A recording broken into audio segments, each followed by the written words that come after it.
शिव सत्य, शिव सनातन, शिव जगत का सार, जो शिव में लीन हो वो हो जाए भव से पार। आप सभी को महाशिवरात्रि की हार्दिक शुभकामनाएं। मैं हूं आपके साथ शुभांगी पांडे। जेएमडी न्यूज में आपका स्वागत है। आज अपने खास एपिसोड शिव साधना में आज हम बात करने वाले हैं महापर्व शिवरात्रि पर, और इसी पर चर्चा के लिए हमारे साथ स्टूडियो में मौजूद हैं जाने माने ज्योतिषाचार्य और हस्तरेखा विशेषज्ञ शशांक दीक्षित जी। शशांक जी, बहुत बहुत स्वागत है आपका। धन्यवाद। जेएमडी न्यूज़ चैनल देखने वालों को, सभी दर्शकों को महापर्व महाशिवरात्रि की हार्दिक शुभकामनाएं। देवादिदेव सभी का कल्याण करें। शशांक जी, सबसे पहला सवाल तो आपसे यही है कि आखिर शिवरात्रि का महत्व क्या है? देखिए, शिवरात्रि एक अति प्राचीन पौराणिक महत्व है, बहुत पुराना त्यौहार है। कहते हैं शिवरात्रि का व्रत एवं विधि विधान से पूजन करने वाला प्राणी संसार के आवागमन के बंधन से मुक्त हो परम वैकुंठ धाम को समाहित हो जाता है, मोक्ष प्राप्त कर लेता है। जी, शिवरात्रि को लेकर कुछ विविध कथाएं भी हैं। कुछ लोग कहते हैं कि इस दिन शिव जी का विवाह हुआ था। जी, इस दिन शिव पार्वती का विवाह हुआ था। माता पार्वती भगवान शिव को मनी मन अपना पति मान चुकी थी। वह दृढ़ संकल्पित थी कि विवाह करेंगी तो भोलेनाथ के साथ ही करेंगी, और उधर देवता भी यही चाहते थे। देवताओं ने माता पार्वती के विवाह का प्रस्ताव कंदर्प से भगवान शिव के पास भेजा, जिसे भोलेनाथ ने पहले तो ठुकरा दिया और उन्हें अपने तीसरे नेत्र से भस्म कर दिया, जैसे कि एक कथा है। लेकिन माता इससे भी विचलित नहीं हुई और कठोर तपस्या उन्होंने शुरू कर दी। देवी पार्वती की तपस्या से तीनों लोक में एक तरह का हाहाकार मच गया। बड़े बड़े पहाड़ डगमगाने लगे। देवता भी मदद के लिए भगवान शिव के पास पहुंचे। भोले बाबा भी पार्वती की तरफ से जब प्रसन्न हुए तो उनको दर्शन देकर कहा कि वह किसी राजकुमारी से विवाह कर लें। उन्होंने कहा कि इतना आसान नहीं होगा उनके लिए, लेकिन माता पार्वती ने भी उनसे जब बहुत अनुनय विनय किया तो और उन्होंने ये भी कहा कि मैं मन ही मन आपको अपना पति मान चुकी हूँ, अब उनके सिवा किसी और से विवाह करने का प्रश्न ही नहीं उठता। पार्वती के इस असीम प्रेम को देखकर भोलेनाथ विवाह के लिए मान गए। और एक पौराणिक कथा के अनुसार भगवान शिव जब पार्वती को ब्याहने पहुँचे उनके तो संपूर्ण जगत के भूत प्रेत, चूँकि देवादिदेव जो हैं वो तीनों लोकों के स्वामी हैं और समस्त जीव और यहाँ तक कि भूत प्रेत भी उनके अनुयायी हैं, तो इसके अलावा डाकिने, पिशाचिनी, शाकिने, चुड़ैले आदि शिव की बारात में शामिल हुई। भोलेनाथ ने भस्म का श्रृंगार किया, हड्डियों की माला पहनी। इस अनोखी बारात को देखकर रानी मैना देवी यानी कि माता पार्वती जी की जो माँ थी हैरान रह गईं। उन्होंने अपनी बेटी का विवाह करने से इनकार कर दिया। शिव के इस रूप को देखकर माता पार्वती ने उनसे आग्रह किया कि वह विवाह की परंपरा के अनुसार तैयार होके आए। इसके बाद भोलेनाथ ने उनकी विनती स्वीकार करी और दूल्हे के रूप में तैयार हुए।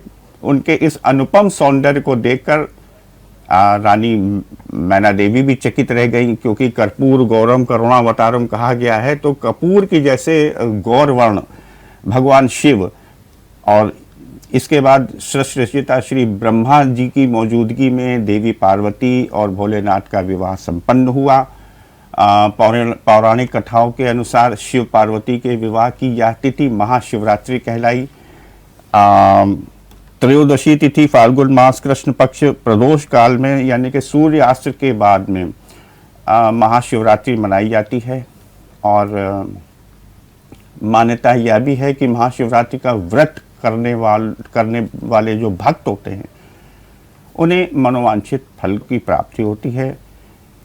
शिव देवादिदेव शिव के साथ साथ माता पार्वती का भी आशीर्वाद मिलता है और कुंवारी कन्याओं को मनचाहा वर प्राप्त होता है। इसके लिए विद्वान जन बताते हैं कि कुंवारी कन्याओं को इस दिन नित्य कर्म से निवृत्त होकर व्रत अवश्य करना चाहिए। इसके बाद किसी भी ऐसे शिव मंदिर में जाएं जहां पे शिव पार्वती एक साथ विराजमान हो।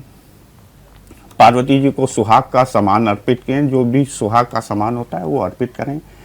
शिव को एक लाल रंग के कलावे से 7 बार बांध देना चाहिए। इसके बाद शीघ्र विवाह की प्रार्थना करनी चाहिए। वहीं दूसरी ओर सुहागिन स्त्रियों को इस पूजा से अखंड सौभाग्य का वरदान प्राप्त होता है। जी शशांक जी, आपसे जानना चाहेंगे कि शिवरात्रि के पूजन के लिए विशेष पूजन सामग्री क्या है और बेलपत्र का क्या महत्व होता है? ये हलाहल पीने वाले, यानी कि जो समुद्र मंथन में लास्ट में अमृत निकला था, सर्वप्रथम विष निकला था, जो 14 रत्न प्रकट हुए थे समुद्र मंथन में, तो सबसे पहले जो विष निकला तो उसको हलाहल कहते हैं। और वो इतना तीव्र था जिसको कहीं भी डाला नहीं जा सकता था, वनस्पति की हानि होती। उसको जिसको कहते हैं, भोले बाबा ने उस हलाहल को स्वयं पिया और नीलकंठ हो गए। विष की जो कि एक प्रवृत्ति होती है, जो उनके अंदर असर हुआ, अत्यधिक गर्म था। बेल चूंकि एक बेल पत्र, जैसे हम गर्मियों में बेल पत्र का जो जूस पीते हैं, रस पीते हैं, तो बेल की पत्तियां, बेल पत्र बहुत ठंडा माना जाता है और ठंडा होता है, तो उनको अर्पित करने से उन्हें शीतलता प्रदान होती है, इसलिए भोले को बहुत प्रिय है जी। और शिवरात्रि पूजन विधि की अगर बात करें तो इस दिन सूर्योदय से पहले उठें, स्नान करें, भगवान शिव का ध्यान कर व्रत का संकल्प लें, शिवलिंग पर जल, घी, दूध, शक्कर, शहद, दही आदि अर्पित करें।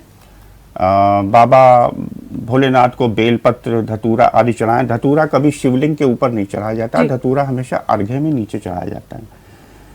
ओम नमः शिवाय पंचाक्षरी मंत्र जो है ओम नमः शिवाय का आप जाप कर सकते हैं। इसके अलावा 12 ज्योतिर्लिंग का जो मंत्र है, सौराष्ट्र सोमनाथम चा, तो गूगल पे आप सर्च कर लें, जिनको नहीं मालूम है उसका जाप करें।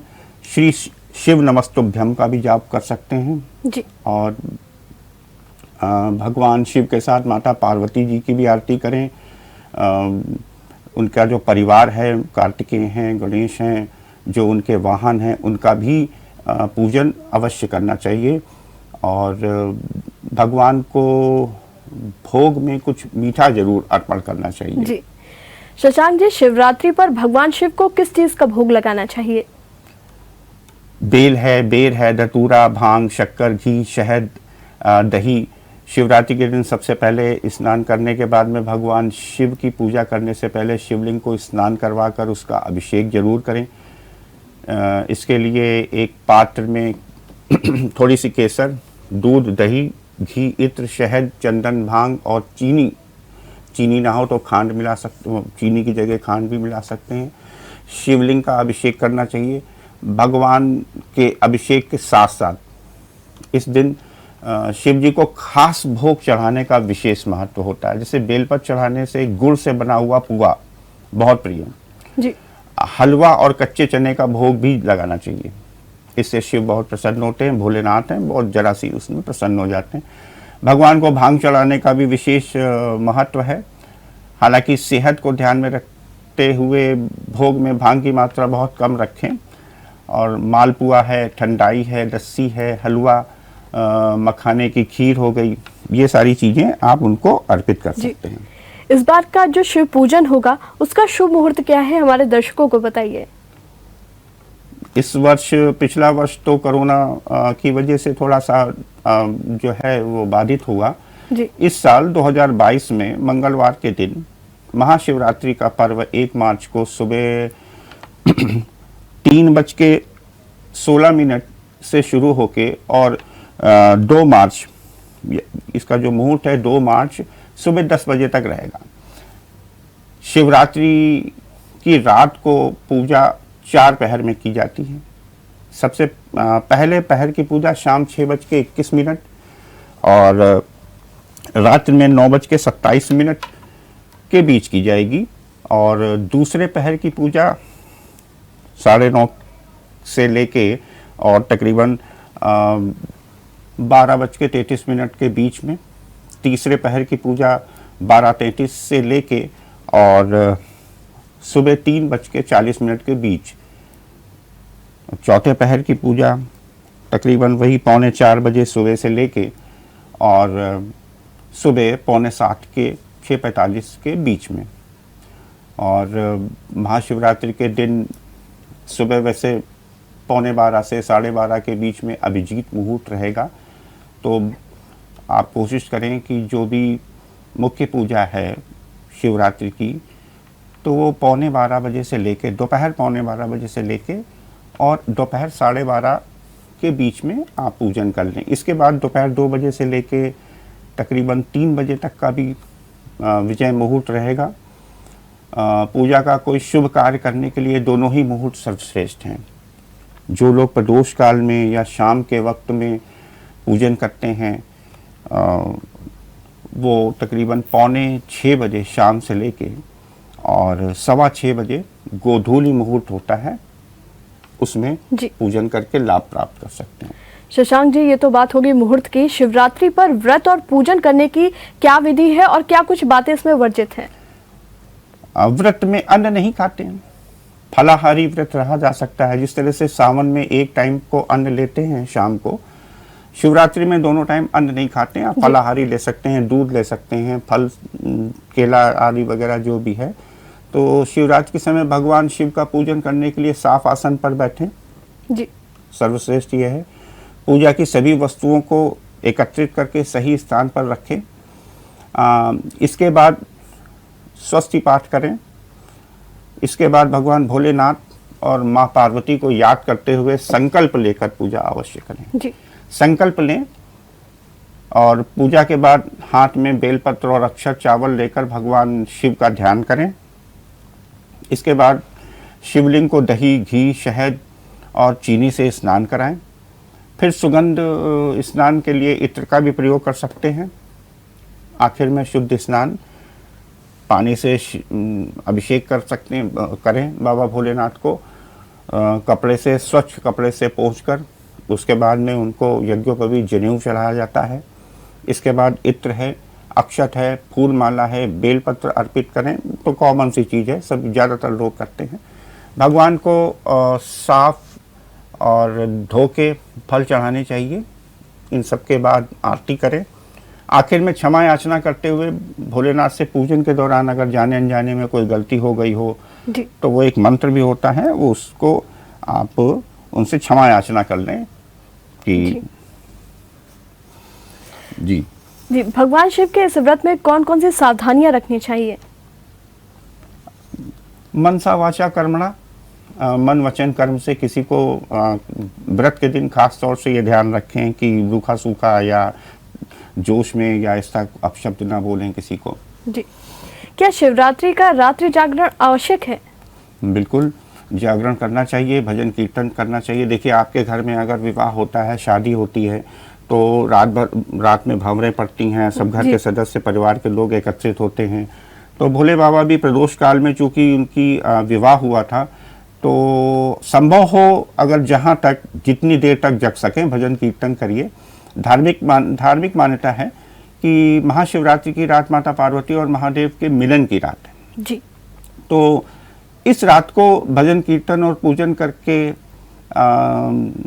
विधिवत संपन्न करना चाहिए, सेलिब्रेट करना चाहिए। एक तरह से कि मैरिज एनिवर्सरी सेलिब्रेशन होना चाहिए। तो वो भोले बाबा का मैरिज एनिवर्सरी सेलिब्रेशन है आपको। अच्छा, लेकिन इसको एक वैज्ञानिक रूप से भी देखा जाए, अगर इसका एक साइंटिफिक पहलू भी है जी। वैज्ञानिक आधार पे अगर देखा जाए तो महाशिवरात्रि की रात को ग्रहण का सेंट्रल फ्यूअल फोर्स एक खास तरीके से काम करता है। ये बल ऊपर की ओर गति करता है। इस कारण हमारे शरीर की ऊर्जा का जो प्रवाह है जी, वो प्राकृतिक रूप से ऊपर की ओर होता है। और यही वजह है कि महाशिवरात्रि की रात को रीढ़ की हड्डी सीधी करके ध्यान मुद्रा में बैठने की बात कही जाती है जी। मेरुदंड जो है वो आपका बिल्कुल सीधा होना चाहिए जी। और इससे आपकी ऊर्जा प्राकृतिक रूप से ऊपर की ओर चलती है और व्यक्ति प्राकृतिक रूप से आध्यात्मिक शिखर की ओर तेजी से बढ़ता है, परमात्मा से जुड़ता है। बहुत से लोग अनहद बहुत से लोग कुंडलनी का भी जागरण का भी बहुत, हालांकि बहुत कठिन चीज है, जी। प्रयास करते हैं। शिवरात्रि, निशीत काल और दीपावली में भी इसका जी। प्रावधान है। आपसे जानना चाहेंगे कि शिवरात्रि पर कौन से काम निषेध हैं? धर्म विरुद्ध कार्य ना करें, जी। बहुत कॉमन सी चीज है। जी। क्या शिवरात्रि पर रुद्राभिषेक आवश्यक है और इसका महत्व क्या है? रुद्राभिषेक भोले का अभिषेक है, जी। रुद्र का अभिषेक है।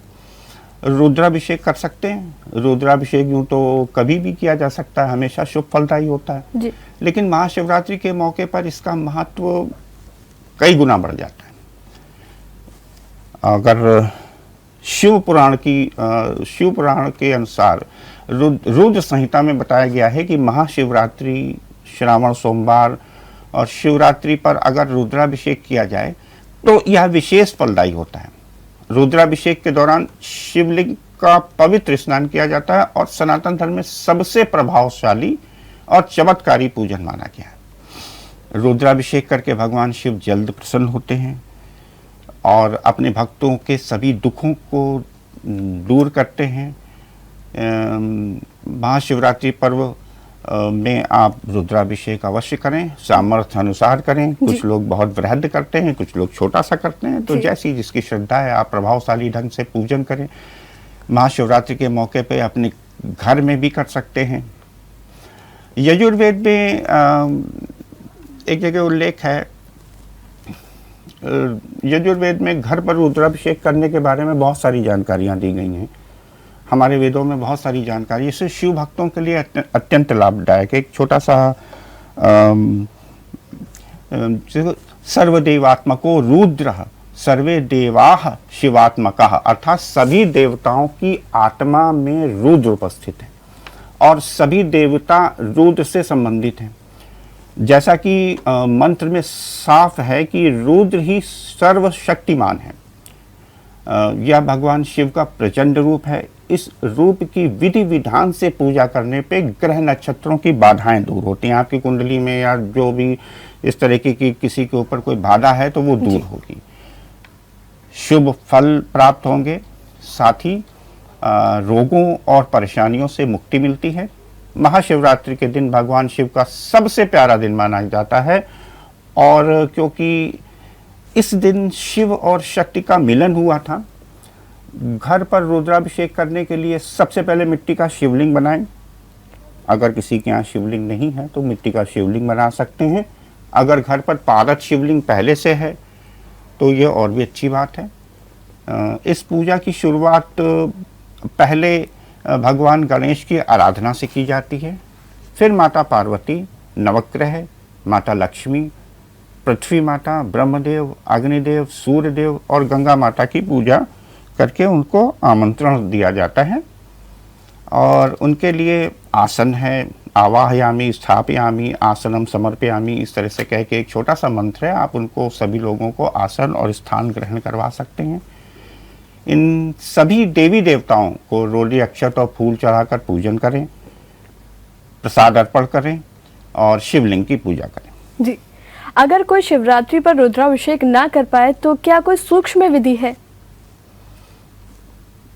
देखिए, बहुत आजकल रुद्राभिषेक अगर पंडितों के पास जाएं तो बहुत महंगा है, तो जो अपनी अपनी क्षमता के अनुसार किया जाता है। कुछ लोग नहीं करा पाते तो पंचाक्षरी मंत्र है ओम नमः शिवाय, 108 बार एक माला फेर लें। द्वादश ज्योतिर्लिंगों के नाम ले लें। 12 ज्योतिर्लिंगों का एक मंत्र है, वो मंत्र पढ़ लें, भोलेनाथ प्रसन्न हो जाएंगे। इतने में ही आडंबर करने की जरूरत नहीं। क्या शिवरात्रि पर महामृत्युंजय जाप भी करना चाहिए? महामृत्युंजय जाप आवश्यक हो तो करें। महामृत्युंजय मंत्र की महिमा सभी अच्छी तरह से परिचित हैं और मात्र हिंदू धर्म ही नहीं, अनेक धर्मों के लोग महामृत्युंजय मंत्र के बारे में जानते हैं। महामृत्युंजय का अर्थ है मृत्यु पर विजय दिलाने वाला। किसी के घर में अगर कोई दिक्कत है, बीमारी आ रही है, तो आप महामृत्युंजय के जाप कर सकते हैं। महामृत्युंजय मंत्र का उल्लेख चारों वेदों में प्रथम वेद ऋग्वेद के 7वें अध्याय में मिलता है। इससे भगवान शिव का स्वरूप कहा गया है। इस मंत्र को वेदों का हृदय भी कहा जाता है, क्योंकि इसके नित्य जाप से मनुष्य मृत्यु के भय पर विजय प्राप्त कर लेता है। आज भी मरणासन मनुष्य के स्वस्थ होने की कामना के साथ महामृत्युंजय के लाखों जप किए जाते हैं जी। इस मंत्र के जाप का वैसे तो कोई निश्चित दिन तय नहीं है, लेकिन कुछ तिथियां ऐसी होती हैं जब शुभ मुहूर्त में करना चाहिए, और आयु है, आरोग्य है, प्राप्त होता है इससे। बल्कि यह मंत्र सुख, समृद्धि और वैभव प्रदान करने वाला है। मनुष्य को जरूर इस मंत्र को सिद्ध करना चाहिए, पढ़ना चाहिए। इस मंत्र के 1.25 लाख जाप रुद्राक्ष की माला से करें। यह मंत्र अगर स्वयं आप करेंगे तो सिद्ध हो जाएगा जी। और महामृत्युंजय मंत्र है ओम त्र्यंबकम यजामहे सुगंधिम पुष्टिवर्धनम उर्वारुकमिव बंधना मृत्योर्मुक्षीयमामृतात्। अर्थात भावार्थ ये है, हे तीनों नेत्रों वाले, तीनों काल में हमारी रक्षा करने वाले भगवान को हम पूजते हैं, सम्मान करते हैं। मीठी सुगंध वाले, पुष्टि और पोषण में वृद्धि करने वाले, जिस प्रकार ककड़ी फल पूरी तरह से पकने पर ही अपनी डाल से पृथक होता है, उसी प्रकार हम भी मृत्यु के बंधन में ना बंधें और भय से मुक्त रहें और मोक्ष की प्राप्ति करें। जी शशांक जी, आपसे जानना चाहेंगे कि शिवरात्रि पर किस मंत्र का जाप करना होता है? ओम नमः शिवाय है, श्री शिव नमस्तुभ्यम है जी, और सबसे बढ़ के तो पंचाक्षरी मंत्र है, रामबाण है अपने आप में। चलते चलते एक सवाल आपसे और पूछना चाहूंगी कि सामान्यतः शिवरात्रि पर शिव मंदिरों में अपार भीड़ जुटती है, जिसमें बहुत से लोग ऐसे होते हैं जो पूजन, दर्शन या ध्यान से वंचित रह जाते हैं। ऐसे लोगों को क्या करना चाहिए? मंदिर के बाहर परिक्रमा कर लें जी, प्रदक्षिणा कर लें जी। हिंदू धर्म के अनुसार मंदिर के गुंबद मात्र से ही जो है वो फल मिल जाता है, शुभ फल मिल जाता है जी। आप भगवान के दरवाजे तक आए, अपनी हाजिरी लगा दी। जी शशांक जी, हमसे जुड़ने के लिए आपका बहुत बहुत शुक्रिया और हमारे दर्शकों को इतनी सारी जानकारी देने के लिए आपका बहुत बहुत शुक्रिया। फिलहाल के लिए इस प्रोग्राम में इतना ही। श्री शिव नमस्तुभ्यम।